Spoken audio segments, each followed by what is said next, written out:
आमच्या सर्वांच्या गाड्या हळूहळू चालल्या असताना रात्र झाली होती आणि आम्ही पोरं आपापल्या गाडीत आयांच्या जवळ झोपलेलो होतो.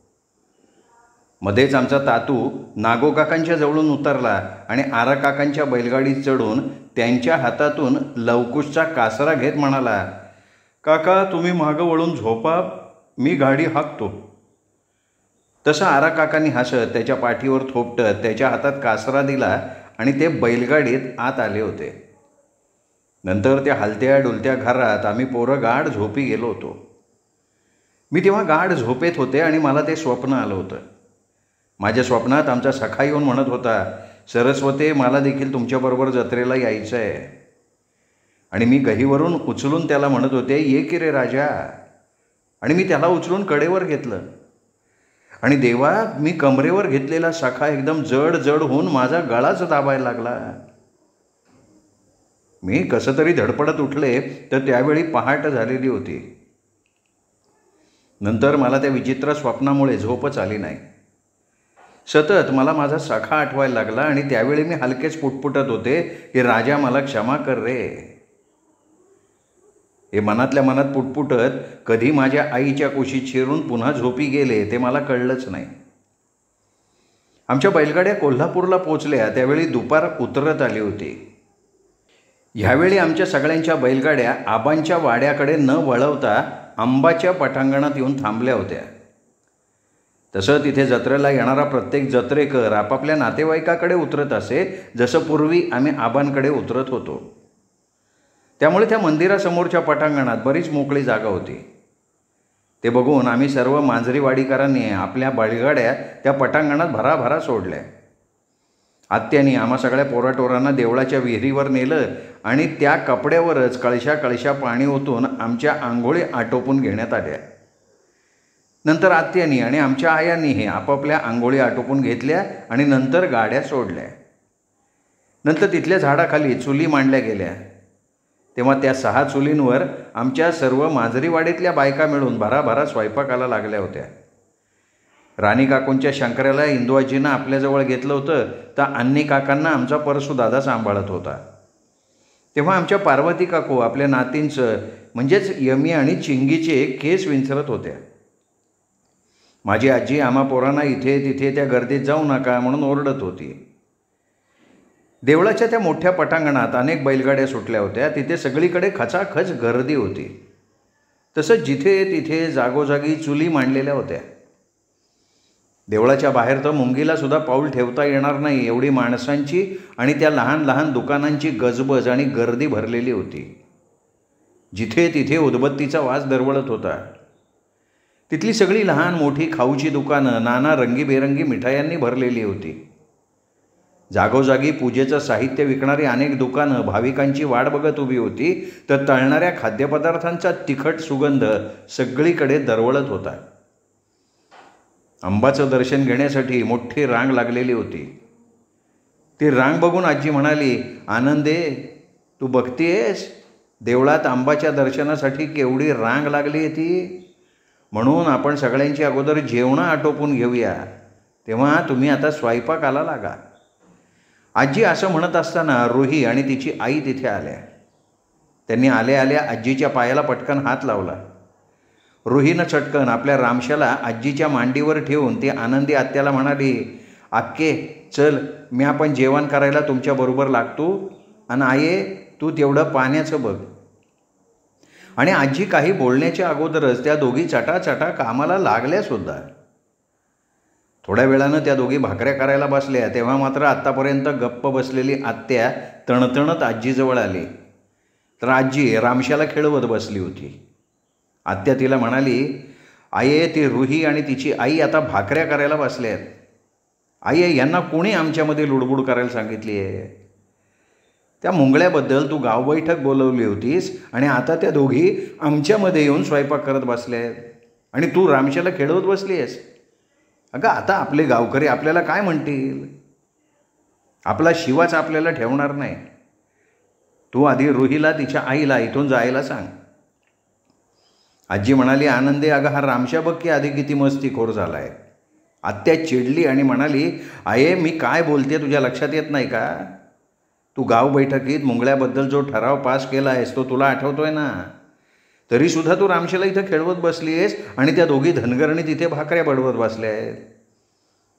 या सगळ्याचा अर्थ लोकासांगे ब्रह्मज्ञान, आपण कोरडे पाषाण असा होतो ना. तेव्हा आजी म्हणाली, आनंदे, अगं तूच म्हणाली होतीस ना की देवाच्या दारी उगाच वादावादी नको. आणि आनंदे, अगं त्या बायकातच बसणार ना, करू दे त्यांना भाकऱ्या. आणि तिथे कोणी त्याबद्दल तुला टोकलं तर तू काय ते त्यांना सांग. तसं शिवा काही त्या बायकांमध्ये रुही आणि तिच्या आईला शोधत येणार नाही. तेव्हा तू आता जात स्वयंपाकाचं बघ. आणि आत्या आजीकडे बघत डोकं हलवत गेले. तशा तिथे स्वयंपाकाला सदाप्पा काका, सीता काकू, राणी काकू, दुमी, गंगी काकू, पार्वती काकू, रमी, द्रुपा काकू, सगळ्याजणी इतरही बायका आल्या होत्या. पण त्या सर्वांनी रुही आणि तानीला काहीच बोललं नाही. त्या आपापल्या कामात मग्न झालेल्या होत्या. आमच्या सगळ्यांच्या बैलगाड्या झाडाखाली आंबाच्या देवळाच्या त्या पटांगणात सोडलेल्या होत्या.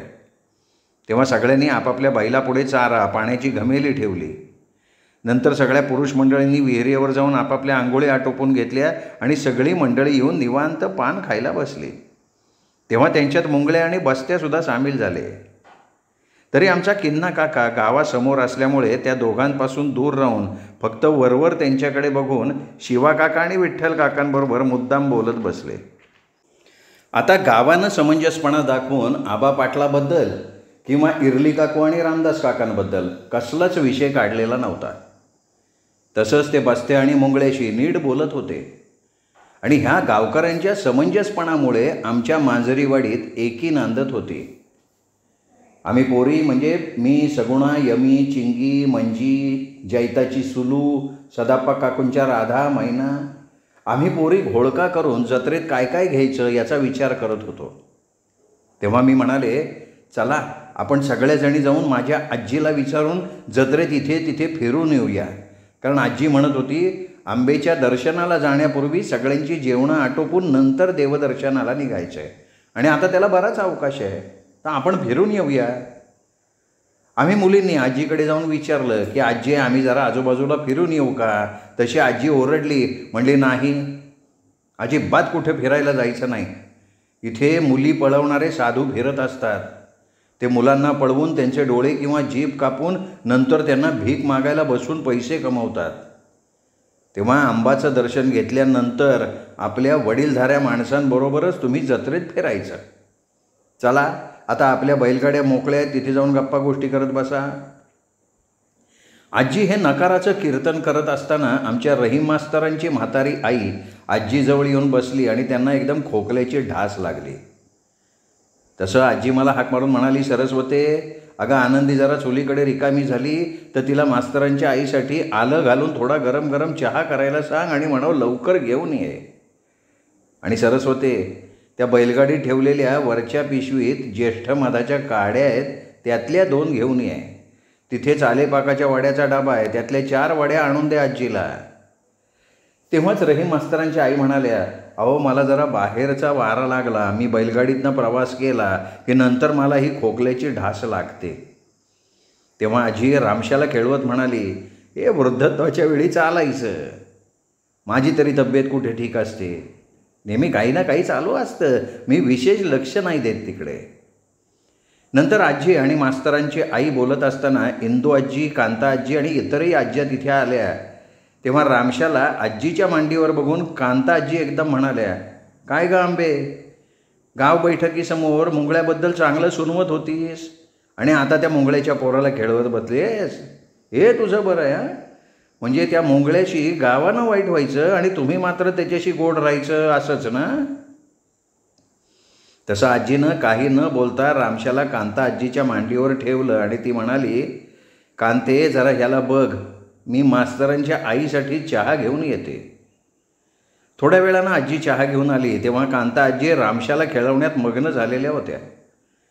आजी हसत त्यांच्याजवळ बसून मास्तरांच्या आईला चहा देत म्हणली, कांते, पाहिलंस, या रामशाला खेळवण्यास तू किती रमली आहेस. अगं मुलं ही देवाच्या दारी उगवलेली फुलं असतात. आता त्या मुंगळ्याचं असू दे नाही तर आपलं असू दे, शेवटी पोर ते पोरच ना. आता बघ, तू कशी त्याच्याशी वागतीयस? त्यात मुंगळ्याचा काही प्रश्नच येत नाही. तसं कांता आजी हसत म्हणाल्या, आंबे, तुझ्या या हजर जबाबामुळे तू मांजरीवाडी नीट सांभाळली आहेस बरं. तेव्हा तिथे सगळेजण हसले. हे इथं आमच्या आज्यांचं चाललेलं असताना आम्ही पोरी पुन्हा आमच्या बैलगाडीकडे आलो तर कावत्या मावत्या खजूर खात बसले होते. आम्ही तिथे आल्यानंतर ते आपापसात काही बोलले आणि कावत्या खजूर खाऊन सारखा सगुणेकडे बघून हसत तिच्या डोकीवर खजुराची बी फेकून मारत राहिला होता. आता 2-3 वेळा सगुणानं त्याच्या त्या माकड चेष्टेकडे दुर्लक्ष केलं होतं, पण नंतर तो एकदम 2-2 खजुराच्या बिया फेकायला लागला. तेव्हा मात्र सगुणा चिडली. एकदम उठून म्हणाली, कावत्या, आता मी हे आईला सांगेन. पण हे म्हणताना ती अगदी लालबुंद होऊन रडकुंडीला आली होती. कावत्याने पुन्हा हसत तिच्या डोकीवर त्या बिया फेकून मारल्या. तेव्हा मला कावत्याचा भयंकर संताप आला. आम्हा कोणाला एक खजूर न देता त्याच्या बिया मात्र तो सगुणीला फेकून मारत होता. तसं मी रागानं अगदी माझ्या आईसारखे कमरेवर हात ठेवले आणि ओरडले, मेल्या कावत्या, तुला जर अशा खजुरीच्या बिया सगुणीच्या डोक्यावर मारायच्या असतील तर मेल्या खजूर तरी तिच्या डोक्यावर मार, म्हणजे आम्हाला तो खाता तरी येईल. हे ऐकून त्या मेल्या माजलेल्या बैलाने माझ्या पाठीत असा बुक्का हाणला, मी कळवळून खाली बसले. तो ओरडला, म्हणाला, ए काळ्या म्हशे, तुला खजूर पाहिजे का? हा घे खजूर. आणि त्याने पुन्हा माझ्या डोकीवर मारलं. आणि ते दोघं बैल पुन्हा हसत खजूर खाऊन आता माझ्या डोकीवर त्या बिया मारायला लागले. सगुणा रडकुंडीला आली आणि म्हणाली, चल सरस्वती, आपण जाऊ आजीला त्याचं नाव सांगू. तसं आता पुन्हा सगुणेच्या डोक्यावर खजुराची बी मारत कावत्या ओरडला, जा खुशाल जा, आजीला माझं नाव सांग, मी सुद्धा सांगीन. ही काळी म्हैस मला मेल्या मेल्या बैला बैला असं म्हणत शिव्या देते, म्हणून मी त्या बिया मारल्या. आणि तरी मी आजीकडे कावत्याची तक्रार घेऊन गेले तेव्हा कावत्या आजीला खोटंच म्हणाला की आजी ही नेहमी मला बघितलं ना की मेल्या बैल्या असं म्हणून शिव्या देते. आत्ताही मी यांना खजूर देत नाही आहे म्हणून ह्या मला मेल्या मेल्या म्हणत होती आहे. तशी कांता आजी एकदम रागानं म्हणाली, सरस्वती, अगं त्यांच्या आया कधी त्यांना मेल्या म्हणत नाहीत आणि तू त्यांना शिव्या देते. चल माग त्या दोघांची क्षमा. मी काही सांगण्याचा प्रयत्न करत असताना आजी म्हणाली, सरस्वती, अगं ते तुझे दादा आहेत आणि तू त्यांना शिव्या देते. मग बरोबर आहे ना, ते तुमच्या डोकीवर बिया फेकून मारत होते ते. माग बरं त्यांची क्षमा. आणि मी हसणाऱ्या दोघांकडे बघून जोरात म्हणाले, अडलंय माझं खेटर, आजी मी या बैलांची क्षमा मागणार नाही. एवढं म्हणून मी तिथनं धूम पळाले. मला त्यावेळी त्या दोघांपेक्षा सगुणेचा जास्त राग आला होता. आता कावत्या एवढं खोटं बोलत होता आणि मी त्याच्याबद्दल आजीकडे तक्रार करत असताना सगुणानं काहीतरी बोलावं तर ती फक्त घाबरून माझ्याकडे आजीकडे टाकामाका बघत राहिली. हे सगुणेचं ना हे नेहमीच आहे. हिच्यामुळे अनेक वेळा त्या बैलांचा मी मार खाल्ला होता. मी रागानं तिला म्हणाले, सगुणे जा, आता माझ्या पाठोपाठ येऊ नको. तुला 4 शब्द बोलायला काय झालं होतं तिथं? रडत म्हणाली, सरस्वती, मला भांडणाची भीती वाटते गं. हे घे, त्याबद्दल हे 4 आणे आणि ते घेऊन तू लेमनच्या गोळ्या आण. मग मी क्षणात सगुणेवरचा राग विसरले. नंतर मी त्या लेमनच्या गोळ्या खात खात तिला म्हणाले, सगुणे, मी तरी यापुढे तुझ्या आणि कावत्याच्या भानगडीत पडणार नाही. तुझं तू काय ते बघून घे बाई. सगुणा हसत म्हणाली, सरस्वती, तू दरवेळी असंच म्हणतेस, कावत्याकडनं मार खातेस म्हणून तर तू मला आवडतेस. तेव्हा आम्ही ते उरलेले 2 आणे रुमालात बांधत काही बोलले नाही. आता मी तिला बोलणार तरी काय? आम्ही पुन्हा आमच्या गाडीजवळ आलो तर कावत्या मावत्या तिथे गाडीत बसून कलिंगडाची फोड खाणाऱ्या गौरीकडे बघण्यात गुंतले होते. ते दोन्ही बैल आपापसात काहीतरी बोलून मावत्या सरळ गवळीजवळ गेला आणि म्हणाला, गौरे, हा खजूर घे. तसं गौरीनं त्याच्याकडे बघून ई असं केलं आणि म्हणाली, शी मावत्या, मी खजूर असा कधी खात नाही, त्यात माती असते. माझी आईकनी मला खजूर साफ करून धुवून पुसून देते, मग मी खाते. जा इथनं तू. तसा आता कावत्या पुढे झाला आणि म्हणाला, हे बघ गौरे, हा खजूर अगदी स्वच्छ आहे, खाऊन तर बघ. गौरी ओरडून म्हणाली, शी कावत्या, तुझे हात बघ किती घाणेरडे. चल चल पळ इथनं. मला तुमच्या हाताकडे बघितलं की ओकारी येते. घाणेरडे मेले. आणि ते दोघं हिरमुसले येऊन निघाले तेव्हा त्यांच्या मागून हे सर्व नाटक बघणाऱ्या मी आणि सगुणा त्यांच्याकडे बघून हसत सुटलो. कावत्या आम्हाला मारण्यासाठी दगड शोधत असताना तिथे आमचा तातू अगदी देवासारखा आला आणि कावत्या मावत्या थंड झाल्या. तरी त्यावेळी मी आणि सगुणा त्यांच्याकडे बघून हसतच होतो. मी मनात म्हणत होते, मेल्या मला मारतोस काय, घे आता. आणि मी गौरीला जोरात म्हणाले, गौरे तू बरोबर म्हणालीस, हे बैल कधी आंघोळ करतच नाहीत, बघ कसे घाणेरडे आहेत. कावत्या मावत्या फक्त आमच्या तातूकडे बघत हसत राहिले तर गौरी माझ्याकडे बघत पुटपुटली, ही सरस्वती ना बावळटच आहे.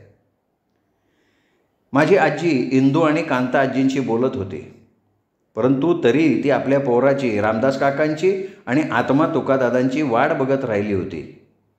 तिला माहिती होतं हे तिघेजण त्यांना भेटायला देवळाजवळ येतील, पण या तिघांचा कुठेही पत्ता नव्हता. आजीचा जीव नुसता वरखाली व्हायला लागला. इंदू आजी अन्नीला भरवत होत्या. त्या आजीला म्हणत होत्या, आंबे अगं मला वाटलं होतं अन्नी आपल्या शंकऱ्याला बघून शहाणा होईल, पण कुठलं काय ग, त्याला पाहिलं की हा त्याचा बाप असून सुद्धा घाबरतो. तेवढ्यात कांता आजी म्हणाल्या, अगं अन्नीला अजून शंकराची सवय नाही, एकदा का त्याला त्याची सवय झाली की तो आपाप आपल्या पोराला ओळखायला लागेल आणि नंतर तो सुधरेल. नंतर सीता काकूंना आजी म्हणाली, काय ग सीते, दमलीस का? तसं आपल्या कपाळावरचा घाम पुसत त्या म्हणाल्या, नाही आहे काय नाही, अगं मी जरा असंच टेकली आहे.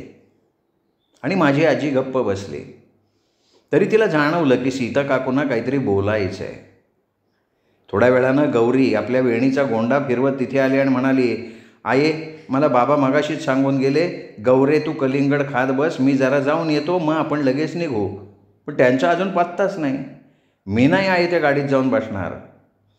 तशी माझी आजी नवलानं म्हणाली, काय ग सीते, तुम्ही कुठे जाणार आहात का? आराचं कोणी इथे ओळखीचं आहे का? तसं सीता काकू ओशाळून म्हणाल्या, त्याचं काय आहे, आमच्या गौरीला असं झाडाखाली राहायला आवडत नाही, तिला मऊ गादीशिवाय झोप येत नाही, परत तिला गडबड गोंधळ आणि असं उघड्यावरचं जेवण चालत नाही. तसं आबांच्या वाड्यात तिला फार आवडत होतं, म्हणून हे मला येताना म्हणाले की सीते मी आपण कोल्हापुरात गेल्यावर हॉटेलात जाऊन एखादी रिकामी खोली मिळते का बघतो, कारण जत्रेमुळे इथली हॉटेलं भरलेली असणार, पण बघतो मी, पण अजून ते आले नाहीत. माझी आजी जरा चिडली आणि म्हणाली, सीते अगं इथे आमच्याही पोरी आहेत आणि गौरी काही राजकन्या नाही आहे की तिला इथलं काही चालत नाही.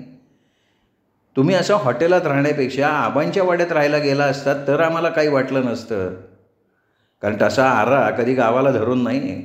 उद्या तुमच्यावर काही संकट आलं तर गावसुद्धा तुमच्याबरोबर उभं राहणार नाही.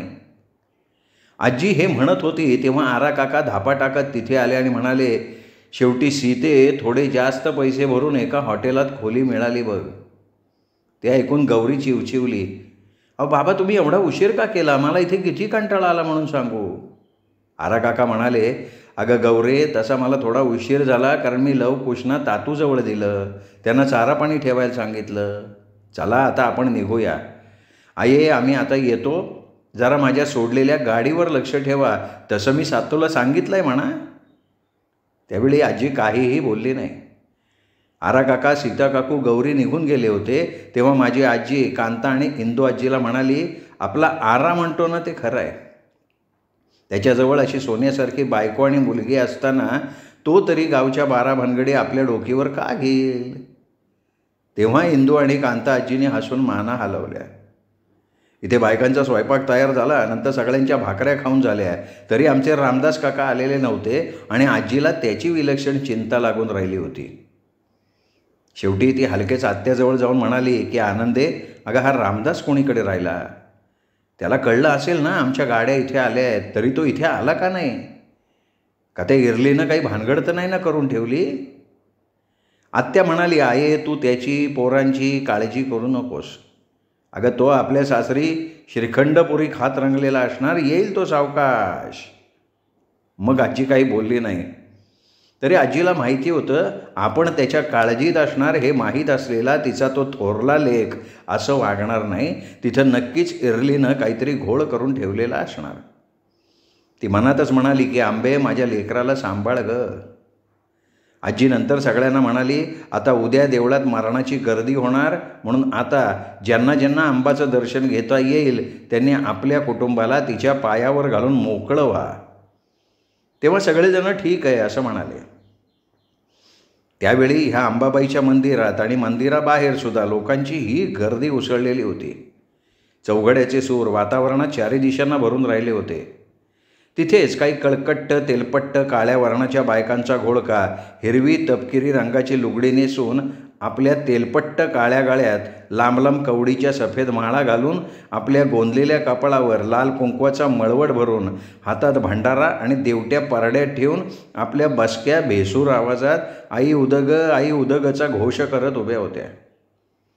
त्या स्त्रियांबरोबर काही पुरुषसुद्धा आपल्या लांब अंगरख्याला कवड्यांची झालर लावून कपाळ हळदीनं माखवून आई उदग आंबे उदेग असं म्हणत त्या तालावर उड्या मारत गोल गोल फिरत नाचत होते. अंगात देवी आल्याप्रमाणे ते डुलत होते. त्यावेळी त्यांच्या गळ्यातल्या त्या सफेद हळदीनं माखलेल्या कवड्यांच्या माळा सारख्या हलत होत्या. मी त्यावेळी पाहिलं त्या अंबाच्या मंदिरात जिथे पाहावं तिथं आराधे, जोगते, भूते, वाघे, जोगतिणी, मुरळ्या आणि आराधनिकांचे घोळकेच्या घोळके जिथे तिथे उभे होते. त्यांच्या जवळपास गेल्यावर एक विचित्र हळदी कुंकवाचा आणि तेलपट गोडे तेलाचा वास नाकात भप्पदिशी शिरत होता आणि त्या वासानं उगाचच जीव कळमळून येत होता. मला त्या वासानं आठवलं, पूर्वी आमची मंगी काकू आमच्या वाड्यात तो यल्लम्माचा पेटारा डोकीवर घेऊन यायच्या, त्यावेळी हाच वास त्यांच्या अंगाला येऊन तो वास त्यांच्या आणि आमच्या भोवती दरवळत राहत असे. जेव्हा माझ्या आईनं बाबांना हलकेच त्या मंगीला पूर्वी येणाऱ्या वासाबद्दल सांगितलं आणि म्हणाली की अहो, मला हा ह्यांना येणारा उग्र तेलपट वास आहे ना अजिबात आवडत नाही. पूर्वी मंगीलासुद्धा असा वास यायचा आणि मी आमच्या मंगी काकूला कुठला वास येत होता हे विसरल्यामुळे तो वास कुठला हे बघावं म्हणून उत्सुकतेनं तिथल्या एका आराधनिकेच्या घोळक्याजवळ जाऊन तिथे दीर्घ श्वास घेत मी जोरजोरात नागपुड्या हलवायला लागले. तेव्हा तिथल्या एका भुत्याचं लक्ष माझ्याकडे गेलं. मी डोळे मिटून जोरजोरानं श्वास घेताना बघून तो ओरडला, अरे हिच्या अंगात अंबाबाई आली, हिला देवळामध्ये आणा.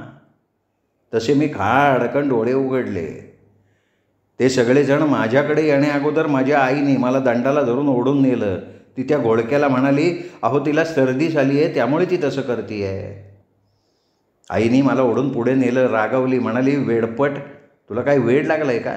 तिथे जाऊन कुत्र्यासारखा कसला वास घेत होतीस?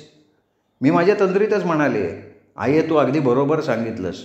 पूर्वी हाच वास आपल्या मंगी काकूला येत असे. आई अगं मी तो वास घेण्यासाठी तिथं गेले.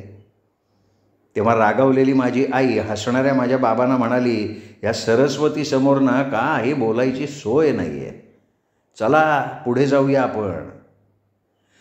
आता मी तुम्हाला थोडक्यात सांगते. हे भूते, मुरळ्या, आराध्ये, जोगते, वाघे, आराधनिका ही सगळी माणसं एखाद्या नवसामुळे किंवा अन्य कारणामुळे अगदी त्यांच्या बालपणी देवाला वाहिलेली असतात. त्यामुळे जन्मभर अगदी मरेपर्यंत अंबाईची किंवा इतर देवांची सेवा करणं हाच एक धर्म त्या वाहिलेल्या माणसांचा असतो. या अशा देवांना वाहिलेल्या स्त्रियांना एकदा का पुजाऱ्यांनी कुठल्याही देवीच्या नावानं मळवट भरला, त्या स्त्रीनं हातात परडी घेतली की मरेपर्यंत ती परडी सांभाळायची. नंतर दुसऱ्या कोणाच्या हातात ती परडी सोपवली की त्यांना मुक्ती लाभते अशी समजूत आहे. मला त्या देवळाच्या आवारातले ते कळकट्ट भूते, आराधनिका, मुरळ्या, आराधे, जोगते, वाघे बघितले आणि अचानक वाटलं, जर आमच्या मंगी काकूचं लग्न झालं नसतं तर आज त्या इथे ह्या बायकांच्या घोळक्यात आई उदेगा आंबे उदे करत तो तेलाचा घाण वास सोडत कळकट्ट अवतारात उभ्या असत्या.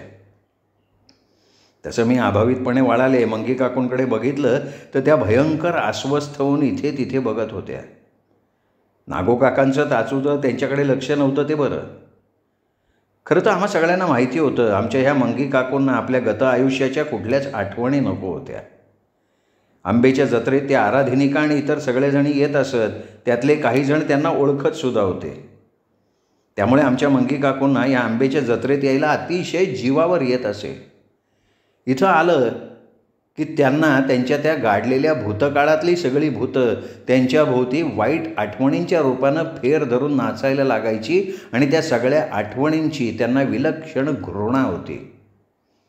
त्यांचे आईवडील त्यांना मंगी या नावानं हाकारत आणि त्या आपल्या नावाची त्या विलक्षण घृणा करत होत्या. कारण गावातली काही उन्हाळ पोरं ती असा यल्लम्माचा पेटारा घेऊन कोणाच्या दाराशी गेली की ये मंगे ये भीक मंगे असं म्हणत तिला चिडवत. त्यावेळी तिला आपल्या त्या नावाचा विलक्षण संताप येत असे. पण लग्न झाल्यानंतर आपलं हेच नाव आपल्या परमेश्वररूपी नवऱ्याला आवडतं हे कळल्यावर त्यांनाही आपलं ते नाव नकळत आवडायला लागलं. तसं त्यांच्या लहानपणी त्यांना जरा समज आल्यानंतर आपलं रस्त्यावरच्या झाडाखालचं जीवन, तो बा आणि इतर जातबाईंचे त्यांच्याशी असलेले विकृत वागणे आणि तिच्या आईचं तिच्या प्रत्येक गोष्टीत होणारं दुर्लक्ष बघून त्यांना त्यावेळी वाटत असे की आपण इतर मुलींसारखी शाळा शिकावी, आपलंसुद्धा एक लहानसं घर असावं, त्या घराच्या दाराआडचं सुरक्षित आयुष्य आपल्याला मिळावं. पण त्यावेळी त्या आपल्या घराचा तो झाडाखालचा उघडा पसारा बघत आणि उदासपणे त्या अंधाराच्या उघड्या पसाऱ्यात झोपी जात. त्यावेळी त्या काळोख्या अंधारात तिचा तो दारुडा बा हलकेच त्यांच्या जवळ सरकून त्यांना चाचपडत राही. तेव्हा त्यांचा हात झिडकारून त्या उठून दूर जाऊन गप्प त्या अंधारात चांदण्या मोजत राहत. आणि त्यावेळी त्यांना ते बंद दाराआडचं सुरक्षित आयुष्य पुन्हा पुन्हा जाणवत असे.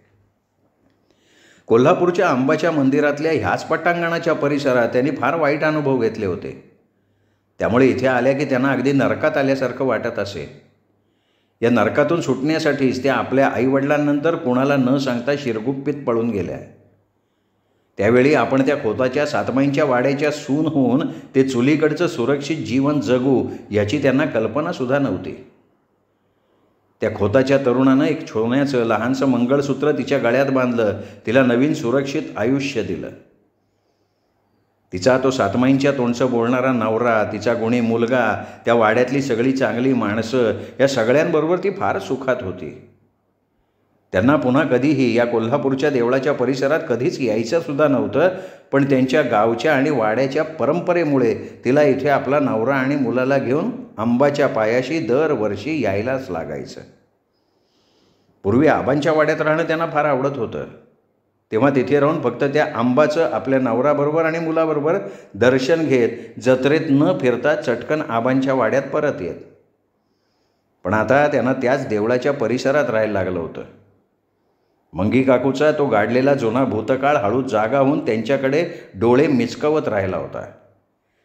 त्यांना सगळ्यात त्रास झाला तो तिच्या आईला ओळखणाऱ्या बायकांचा. ते हिरवे कंच लुगडं नेसून, गळ्यात कावड्यांच्या माळा घालून, आपलं मळवट भरलेलं कपाळ आणि काजळ घालून वटारलेले डोळे घेऊन मुद्दाम तिची चौकशी करण्यासाठी तिच्याजवळ आल्या होत्या. त्यावेळी तिथे असलेल्या बायकांना, आनंदी आत्याला काही वाटलं नव्हतं. पण त्या बायकांच्या डोळ्यातली त्यांच्याबद्दलची असूया त्यांना स्पष्टपणे जाणवत होती. त्या अगदी त्यांच्याजवळ येऊन तिच्या मंगळसूत्राला मुद्दाम हात लावून काही बाई विचारत राहिल्या. तिच्या त्या जुन्या आठवणी पुन्हा उकरून काढत हसत राहिल्या. हे सगळंच घृणास्पद वागणं आमच्या मंगी काकूंना अगदी नको नकोसं होऊन गेलं होतं. म्हणून नंतर चटकन अंगभर पदर गुंडाळून त्या सरळ आजीच्या मागे जाऊन लपल्या. त्यावेळी आपल्या ह्या सुखाला या लाल डोळ्यांची नजर लागणार नाही ना म्हणून त्या घाबऱ्या गुबऱ्या झाल्या. आमच्या आजीला आणि आम्हा सगळ्यांना मंगी काकूची ती जत्रेला जाण्याच्या वेळी आणि नंतरसुद्धा होणारी घालमेल जाणवत होती. त्यामुळे अनेक वेळेला आजीला आत्याला वाटत असे की ह्या जत्रेला आपल्या मंगीला नेऊ नये. पण गावच्या आणि खोतांच्या परंपरेप्रमाणे आमच्या गावातल्या प्रत्येक कुटुंबानं आपल्या मुलाबाळांसह वर्षातून एकदा येणाऱ्या या आंब्याच्या जत्रेला येऊन आंब्याच्या पायाशी तिचा पदर मागायचा आणि मग त्यामुळे शेतात पीक चांगलं येतं, कुटुंबात आजारपण येत नाही, घरात कसले कलह होत नाहीत, आरोग्य चांगलं राहतं अशी सगळ्यांची धारणा. त्यामुळे आजीला आपल्या तातू आणि नागोसाठी मंगी काकूला जत्रेत न्यावंच लागत असे आणि त्यांनाही नाईलाजाने यावं लागत असे. ह्या आंब्याच्या जत्रेच्या वेळी एक विचित्र घटना घडली होती आणि ती घटना नंतर आमच्या सगळ्यांच्या चांगली लक्षात राहिली होती. त्याचं काय झालं, आजींनी सांगितल्याप्रमाणे आमची सगळ्यांची जेवणं आटोपल्यावर आम्ही सगळेजण अंबाच्या मंदिरात पूजेसाठी जायची तयारी करत होतो. त्यावेळी सगळी बायका मंडळी, आम्ही मुलं, आजी, आत्या एका बाजूला घोळका करून उभं होतो, तर सगळी पुरुष मंडळी जरा दूर उभी राहून बोलत होती. आजी सगळ्यांना म्हणाली, तिथे आज जायला मोठी रांग लागली आहे. ती रांग इथे आली की नंतर पटापटा एका एकानं जोडीनं रांगेत उभं राहायचं, आत जायचं. तोपर्यंत तिथे उभे राहू. त्यावेळी आम्हा मुलांना मात्र तिने त्या रांगेत जागा धरायला पिटाळलं. त्यावेळी आमची मंगी काकू, राणी काकू बोलत बाजूला उभ्या होत्या. आजी जरा दूर पण त्यांच्या समोर होती. तेव्हाच मंगी काकूंच्या पाठीमागून काही जोगतिणी उदगा आंबे उदं करत एकदम गोल गोल घुमत तिथे आल्या. घुमता त्या मातीतच बसल्या. त्या काळ्या केसांना खोबरेल तेलाचा आणि अंगाला गोडे तेलाचा वास मारणाऱ्या बायकांचे ते केस मोकळे सोडलेले होते आणि त्या बायका आपल्या दोन्ही हाताची बोटं एकमेकात गुंफून हात सारखे गोल गोल सारखे वर खाली करत गोल गोल फिरायला लागल्या. त्यावेळी त्यांच्या काळपट घामानं मळानं भरलेल्या गळ्यातल्या त्या सफेद कावड्यांच्या माळा भयानक आणि विचित्र तऱ्हेनं हालत होत्या. त्यांच्या डोक्यातल्या केसातून येणारे घामाचे ओघळ तेलानं भरून त्याच्या लाल मळवटातल्या कपाळावर उतरून तोंडभर पसरून त्यांना रक्त पिणाऱ्या दुर्गेचं रूप देत होत्या. त्या सगळ्या बायकांचं ते घुमणं अतिशय विचित्र आणि भयप्रद दिसत होतं. आमच्या मंगी काकू त्या बायकांकडे डोळे मोठे करून बघत राहिल्या. आम्ही सगळे बघत होतो. त्या काजळ घातलेल्या लाल डोळ्यांच्या बायकांचं ते देवी अंगात आल्याप्रमाणे घुमणं आम्हा पोरांच्या छातीत धडकी भरवत होतं. आम्ही पोरं त्या रांगेत जागा धरायचं सोडून गोळा होऊन त्या बायकांकडे बघत उभं होतो. तसं तिथे सगळेच जण त्यांच्याकडे बघत उभे होते. तेव्हाच त्या मातीत बसून हात वर करून आंबा आईच्या नावानं घुमणाऱ्या बायका एका पाठोपाठ एक उठल्या, घुमत जायला लागल्या आणि त्यातली एक बाई मागे वळून मंगी काकूच्या जवळ आली आणि तिने घुमत आपल्या गळ्यातली ती कवड्यांची माळ सरळ घाबरलेल्या मंगी काकूच्या गळ्यात घातली आणि बसक्या आवाजात किंचाळली, गो मंगे, तुला आंबा आईचा बलावणं हाय, ध्यानात ठेव. तशीच ती घुमत मागे वळली, जायला लागली. आम्ही सगळेजण थिजून ते सगळं बघत राहिलो. बिचाऱ्या आमच्या मंगी काकू त्या माळेकडे बघत घाबरून धो धो रडत सुटल्या. आम्ही सगळेजण काही न उमजून स्तब्धपणे त्यांच्याकडे बघत राहिलो. सगळ्यात आधी माझी म्हातारी आजी शुद्धीवर आली आणि ती तीरासारखी मंगी काकूजवळ गेली. तिच्या गळ्यातली कवड्याची माळ काढून त्या जोगतिणीच्या मागे गेली. तेव्हा तिच्या मागे आत्या धावली. आजी गेली. त्या जोगतिणीचे पाठीमागनं केस धरून त्या कवडीच्या माळेनं तिच्या तोंडावर फटा मारत आजी म्हणाली, अगं देवदासी भवाने, माझ्या सातमाईच्या खोताच्या सुनेला तुझी बाटलेली कवड्याची माळ देते? ती सातमाईंची सून आहे. तू त्यांचा आणि त्यांच्या सुनेचा अपमान केला आहेस. एवढं बोलून आजीने ती कवड्याची माळ त्या जोगतिणीच्या पुढ्यात मातीत टाकली आणि ओरडली, भावाने, ती माळ उचल आणि घाल आपल्या गळ्यात. आज एक तर तू जिवंत राहशील, नाही तर मी माझ्या सुनेला पाठवते. उचल माळ. आजी त्या जोगतिणीपुढे ताठ उभी राहिली होती तर ती जोगतीण क्षणभर आपलं घुमणं विसरून आजीकडे बघत उभी राहिली. त्यावेळी तिच्याबरोबर असलेल्या त्या दुसऱ्या जोगतिणी लांब निघून गेल्या. त्या जोगतिणींनी चटकन वाकून ती कवड्याची माळ उचलली, आपल्या गळ्यात घातली. मंगी काकूकडे बघत ओरडली, मंगे, सातमाईंना सांग म्या माफी मागितला आहे. आजीकडे बघून फिसकरून हसली आणि घुमत निघून गेली. मंगी काकू पळत आजीजवळ आली. तिला मिठी मारून रडत म्हणाली, आये, मला इथून घेऊन शान चल. आत्या पुढे झाली. तिने मंगी काकूला सावरलं. त्यावेळी माझी आजी खंबीरपणे म्हणाली, मंगे, यापुढे आंबेच्या जत्रेत माझ्या जवळ राहशील, नाही तर तू आंबेच्या पायाशी कधीच येणार नाहीस. अगं, आंबाचा पदर काय, तो तुला आपल्या देवघरात सुद्धा मिळेल. हे ऐकून मंगी काकूने आजीचे पाय धरले. माझी समंजस आजी कुठलंही प्रकरण वाढवणाऱ्यांपैकी नव्हती. तिला माहिती होतं एखादं प्रकरण वाढवलं की त्याला आपोआप फाटे फुटतात. त्यामुळे नंतर ती काहीच झालं नाही अशा प्रकारे सगळ्यांची, विशेषतः नागो काका आणि तातूशी वागत होती. तिच्याकडे बघणाऱ्या सगळ्यांना ती म्हणाली, अरे असे आव असून माझ्याकडे काय बघताय? ती जोगतीण गेली, तुम्हाला जायचं आहे तिच्या मागे. तेव्हा आमचा शहाणा तातू आपल्या आईजवळ येऊन उभा राहिला आणि म्हणाला, आये, मी आहे ना. आणि आपले अश्रू पुसून मंगी काकू हसल्या. त्यावेळी आमचे नागो काका लांबून हे सगळं बघत होते. तेव्हाच नारळ आणायला गेलेले शिवा काका एकदम आजीजवळ येऊन म्हणाले, अये, मी जरा नारळ आणायला गेलो होतो तरी इथे म्हणे एक जोगतिणीची काही भानगड झाली. काय झालं? आजी म्हणाली, शिवा काही नाही रे, एक जोगतीण इथे भीक मागत आली, तिला मी 4 देडक्या दिल्या, ती गेली, बाकी काही नाही. तेव्हा समंजस आत्यानं तातूला खूण करून जायला सांगितलं आणि ती मंगी काकूला घेऊन सगळ्या बायकांच्या घोळक्यात जाऊन बसली. म्हणाली, मंगी वहिनी यापुढे माझ्याजवळ नाही तर आईजवळ बसायचं. मंगी काकूंनी अश्रू भरल्या नजरेनं आनंदी आत्याकडे बघितलं. इकडं हे असं जोगतिणीचं प्रकरण झालं तरी आजीचा जीव आपला रामदास इथे का आला नाही म्हणून टांगणीवर लागलेला होता. शेवटी ती नागो काका शिवा काकांना म्हणाली की अरे आपला रामदास का नाही इथे आला? आपण देवळात पोचलो हे त्याला कळलं असेल. मला त्याची पोरांची काळजी वाटतीये. नागो काका म्हणाले, आई मी आबांच्या वाड्यावर जाऊन बघून येऊ का? आजी निग्रहानं म्हणाली, नाही नाही नागो, लेकरा आपण कुणी आबांच्या वाड्यावर जायचं नाही. रामदास इथे येईल, आपण त्याची फक्त वाट बघायची. तसंही काय तो त्याच्या सासरीच गेलाय, कुठे लढाईवर गेलेला नाही आहे. आणि नागो काका म्हणाले, आये तूच उगाच चिंता करत बसली आहेस म्हणून मी बोललो. तेव्हा माझी आजी नंतर काही बोलली नाही. आम्ही सगळी कुटुंबे नंतर त्या रांगेत पूजेची थाळी घेऊन उभं राहिलो. आम्ही आपापल्या कुटुंबाबरोबर आंब्याच्या पायाशी जाऊन आमच्या पूजा आटोपल्या. सगळ्यांनी आंबा आईच्या पाया पडून उदबत्त्या लावल्या आणि सगळ्यांनी मिळून आंबा आईचा आशीर्वाद घेतला. तरी माझ्या आजीची आणि आत्याची नजर रामदास काकांना आत्मा तुकाला शोधत होती, पण त्यांचा कुठेही पत्ता नव्हता.